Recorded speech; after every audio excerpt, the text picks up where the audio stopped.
Hi everybody! Today I'm jumping online to share this video about self-care.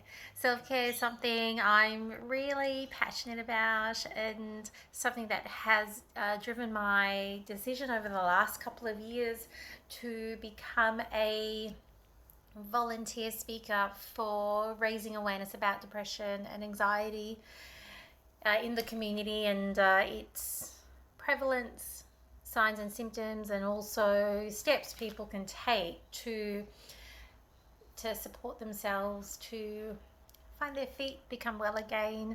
And it is something that is really important to me personally, and um, drove my decision to become a volunteer along with a lot of other Queenslanders.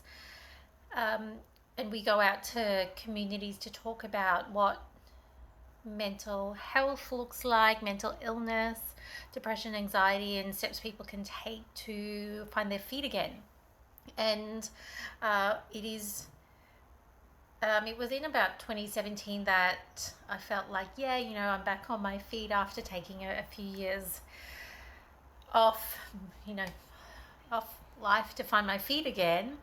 And it was at that time that I really wanted to start this work. And during the time 2017 to last year, before COVID-19 started, I was going around to a lot of Brisbane organisations, not non-profits, and corporate houses, small, big companies, big banks, universities, groups, volunteer groups that connect together and shared about what depression is, anxiety, mental health, steps people can take to find their feet again. And the reason I did this is because there's a lot of stigma with not feeling well, and there's a lot of shame associated with it, and that has resulted in people not actually reaching out for support.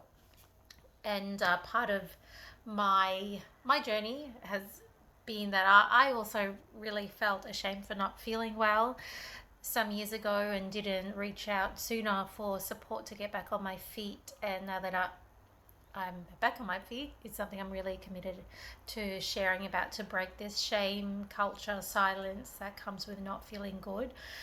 And this is for guys and girls.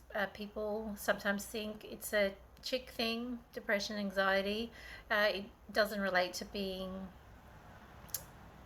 male, female, whatever your gender is. Your religion, income doesn't really care about that. But one of the questions I often get asked is, how long did it take for you to feel good again? How long did it take for you to find your feet? For me, it took about probably 3 years where I kind of put life on hold. But that won't be the same for everyone. For some people, it may take 3 months to get back on their feet. For other people, it may take 3 years, other people, a decade. Everybody is so different with different background, different history, and will respond differently.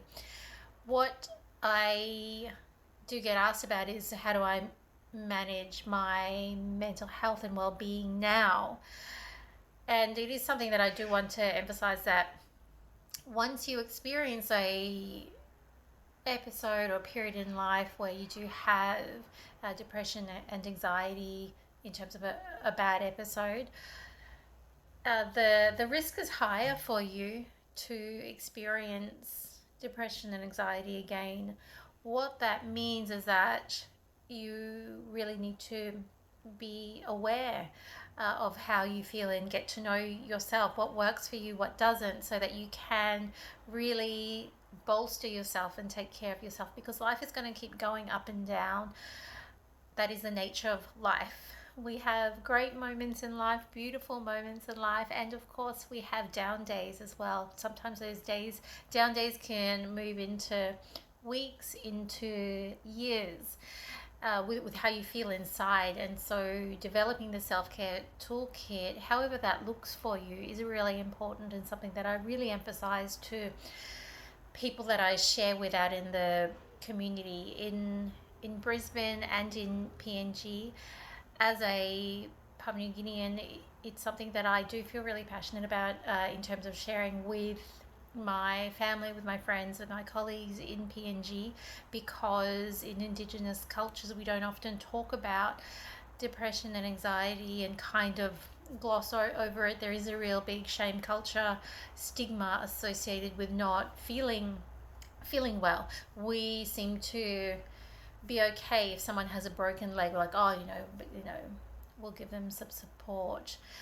Whereas with your feelings, how you feel inside emotionally, mentally, it's not seen as a valid reason to stay home from work or to not feel good or not show up in the world the way you normally would. And people, I find, are a bit more judgmental about it. I know that when I wasn't feeling good, like it took me about a year of not feeling well before I actually said, hey, I need a hand, need help, and actually started taking steps to see doctors, to put life on hold, to shift, to move countries, move cities, to start again. And that was really scary because I don't like asking for help, and I pride myself on being, independent and strong. But part of this whole journey has been about being vulnerable, being honest, and being okay with saying, hey, I don't feel good. And it doesn't mean that you're a weak person or anything, but it does mean, it takes strength to ask for help and to be really honest and call a time out and start again. So my share today, it is about my journey with sharing about depression and anxiety in Oz, in PNG, and breaking stigma that comes with not feeling well, and also looking at reaching out for support sooner rather than later, and being okay with that. And asking for help is not a sign of weakness, it is a sign of strength, in my view. And it's taken me years. 10 years ago, I wouldn't be able to say this.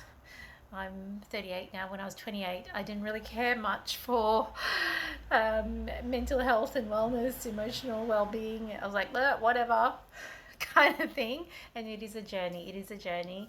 And I guess the one thing good that has come out of not feeling so good way back when is that it has made me reconnect with my values, what is really important for me, and to find my way. As a yoga teacher, I'm always going to encourage people to embrace yoga and meditation, finding stillness and finding movement to balance that out.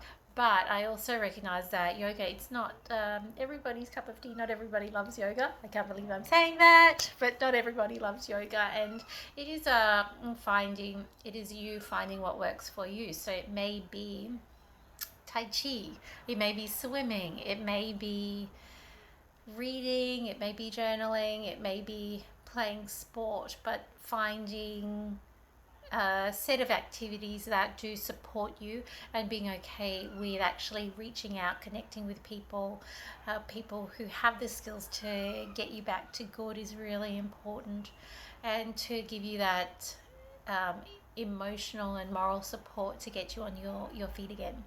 That's what my share is about today. Not necessarily about meditation or yoga poses or in the realm of yoga, but it is about self-care and taking care of yourself. Especially now, we're still in COVID-19 time. We're still in a pandemic 1 year on. We don't know when it will end completely. And today's video is a reminder to check in with yourself. And if you have any questions, let me know, but take good care of yourself. Thanks. Bye.